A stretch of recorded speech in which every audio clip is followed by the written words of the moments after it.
What's up, YouTube? It's your boy Kentaco Rays, and I came across this video called "People Who Outlived Insane Prison Sentences." Now check this out. Why go to prison in the first place? I don't know. But they managed to outlive their sentences, which is pretty insane, right? Cause me, I would die the first day. We all know that. I could not survive. Oh man.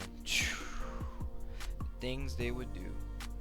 Man, prison is just a bad place. You never want to go there. But yeah, anyway, let's see who outlived their long ass prison sentences. This convict outlived a life sentence. Welcome back. Charlie here. These criminals were sentenced to decades behind bars, Wow. but lived longer than their prison sentences. From people wrongly sentenced to decades in jail, to dangerous criminals set free after serving more than 70 years. 70 years? Ricky Jackson. Can you imagine being in prison for 40 years of your life for a crime you didn't commit? I wouldn't survive 40 years. That's the thing. I would be dead the first day. Well, that actually happened to this man. When Ricky Jackson was only 19 years old, he was arrested for a crime he did not commit. Wow. He said he took the life of a salesman named Harry Franks. The only evidence cops had was a witness statement from a 13-year-old named Eddie Vernon. So you telling me you get arrested because this 13-year-old kid freaking just lied on your name? You telling me I'm going to jail because of this dude for 40 years? You got me effed up, little kid. I'm gonna kill you. Nope. That's not how that roll. No. Aside from that one witness, there was zero physical evidence. Despite this, Ricky Jackson was found guilty. He was initially given the death sentence, but after For something he several didn't appeals, do. this was changed to a life sentence. Ricky was sent to prison in 1974. He thought he was going to die behind bars. Me too. But in 2013, the witness, Eddie Vernon, broke down in tears. Eddie admitted he did not see Ricky take the life of Harry Franks. Oh Instead, man, was this is coerced into insane. saying this by cops. It turned out Eddie Vernon never even saw the attack take place. This shocking revelation meant that Ricky Jackson was finally released. He was given freedom in 2014 after spending 4 decades behind 4 bars. decades in But sadly, bars. this meant he was now Wow. an old man at the time. Ricky Jackson was given $18 million in compensation, but some $18 million for 40 years of my life in jail, in prison? You got me effed up. You better pay me way more than that. Better pay me the big billions, yeah. For dealing all that? Oh no. I better be rich for the rest of my life. say that's not enough for all of those decades lost. That's what I'm But saying. Would you take $18 million to lose 40 years of your life? Nope, sure wouldn't. Personally, I definitely wouldn't. Moving on, Right. we have to look at Betty Smithy. Betty Smithy is America's longest-serving female inmate. In 1963, this woman took the life of a minor. For this crime, she was given a life sentence. But while she was behind bars, she managed to escape 4 times. Wow. Although she was caught again every time. Eventually, she You decided to stop dumbass. trying to escape and instead improve her life. She got educated behind bars and began writing poetry. In 2003, Betty applied for parole. She was rejected, but in 2012, she appealed again. And this time, I'm pretty sure you would get rejected after trying to break out of the prison 4 times already. You might as well just stay there and live there for the rest of your life. You ain't getting out.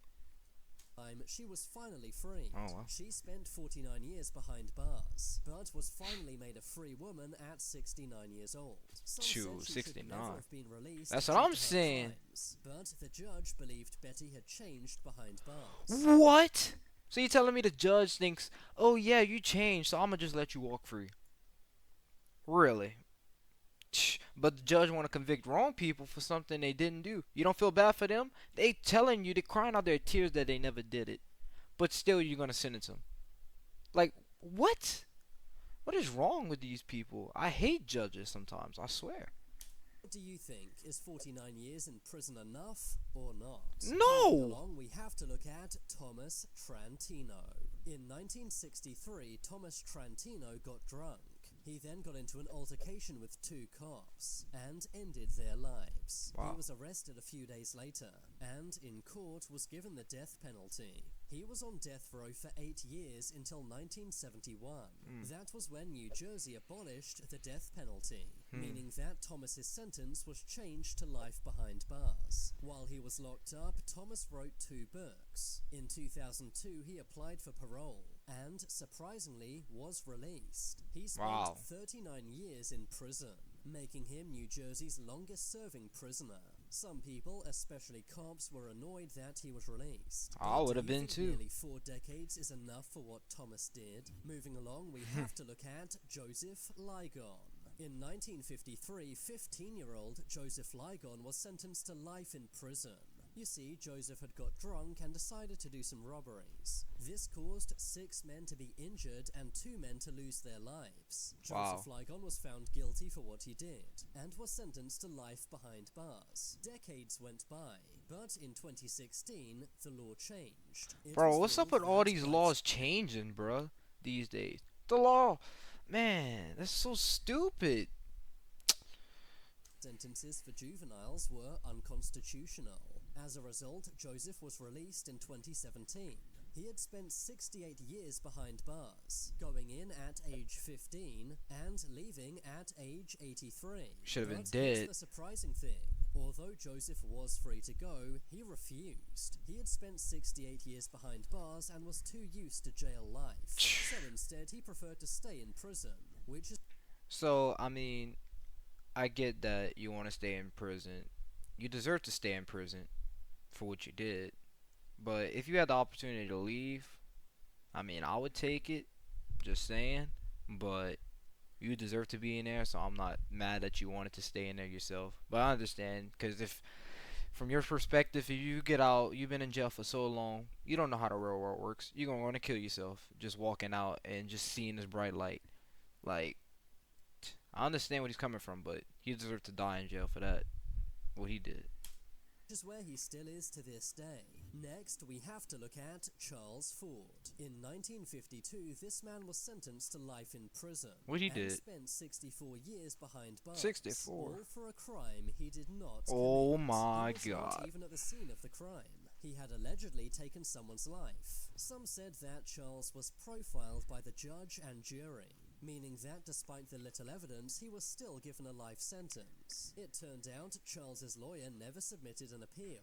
He was 20 when he went into prison. The and lawyer? was 84 years old when he came out, meaning that he spent a whopping 64 years You gotta watch these lawyers these days, bro. Lawyers, they set you up for failure. They set you up to go down. Some of them may be cool, but some of them are not. Did you see what they did to this man? Man, I would want to fight. behind bars. Charles was released into a nursing home as he was too old to look after himself. So while he was released, he basically lost his entire life to prison. That's so Charles was messed up. released, he began crying in court. Next, we have to look at John Ooh, look his Burns. face. This man is New York's oldest inmate. He ended the life of his wife of 17 and a half years. Wow, John Burns and his wife Virginia got into an argument. Things escalated and John used a hammer to end Virginia's life. John Burns was given a life sentence for what he did. I don't care what you think. If it's an argument with your wife and it's that deep, just walk away, bro. Why get a big hammer and hit your wife and kill her? For a stupid probably argument. A stupid argument, that's it. Or you could just walk it off, go somewhere, go to a hotel, sleep the night. And then next day you probably be good again. But the fact that you did that and killed your own spouse, that is just... You just deserve to be killed in jail. That's all. You just evil. He was set to be released when he was aged 112, but instead he was released early when he was aged 94. He was released in order to get medical care. That's because prisons find it too hard to look after people who are so old. But in 2014, at the age of 94, John Burns passed away. He is still the oldest ever inmate New York has had. Moving on, we have to look at Harvey Stewart. Harvey Stewart is a man who's been to prison many times throughout his life. In 1951, This dude he must was really given a love 10-year prison. sentence for armed robbery. He was released but was soon put back in jail. This was for ending the life of a man named James Laird. Harvey Stewart escaped prison many times, but was quickly recaptured every time. He was later released in 1985 after serving only 9 years. But only 16 months later, Harvey was arrested yet again, this time for robbing a bank. This guy really does love jail. Oh He yeah, that's served what I said. 59 years behind bars, and was finally released in 2011. This was mainly because of his old age and declining health. He was 83 years old by the time he was released. He outlived all of his family and friends, which meant he had no prison visits in over a decade. Wow. When Harvey Stewart was interviewed about his time in prison, he said this: "Imagine that, 60 years down in this damn hole. I wouldn't recommend it." I don't think nobody he really would. did waste his entire life behind bars. I think this man is proof that crime is not worth it. Exactly. Next, let's look at John Franzese. John Franzese was a member of one of the USA's most deadly mafias. That is, the Colombo crime family. He soon gained a reputation as one of the mafia's most dangerous thugs. He claims to have ended over 50 lives, but he was never convicted for this. Instead, he was given a life sentence for a different crime. That was orchestrating many bank robberies around the USA. He was given 50 years behind bars. In 2011, John was released at the age of 93. In 2011, at the age of 93, John Franzese was given an extra 8 years behind bars. This was for extortion and loan sharking. In 2017, he celebrated his 100-year-old birthday behind bars, and was released later that year. In total, John Franzese spent over 40 years in the can, meaning that he basically lost half of his life. I guess that's the price you pay when you're in the mob. Finally, let's look at James Moore. In 1962, James Moore ended the life of a 14-year-old named Pamela Moss. He was given a life sentence. While in prison, he did various jobs and also got an education. He requested to be released 20 times, but every time the judge said no. That was until June of 2022. He was finally released after spending 60 years behind bars, but he is now in full-time care and had to have both of his legs amputated. Now it's time for you to make your voice heard. Comment below, do you think life sentences should be allowed or not? I think, yes, they should definitely be allowed. People deserve to be in jail for many different reasons and for a long ass time. But, you know, I guess, you know, the judge does what he wants, and if he feels like letting you go, he'll let you go, if he has mercy. But some judges, at the end of the day, they don't care what happens to you. They'll let you out in jail. So all I'm saying is, y'all, don't go to prison. It's not worth it. Don't do nothing stupid. Because at the end of the day, you know, it ain't gonna end well. But, yeah, I'm gonna catch y'all on the next one. Deuces.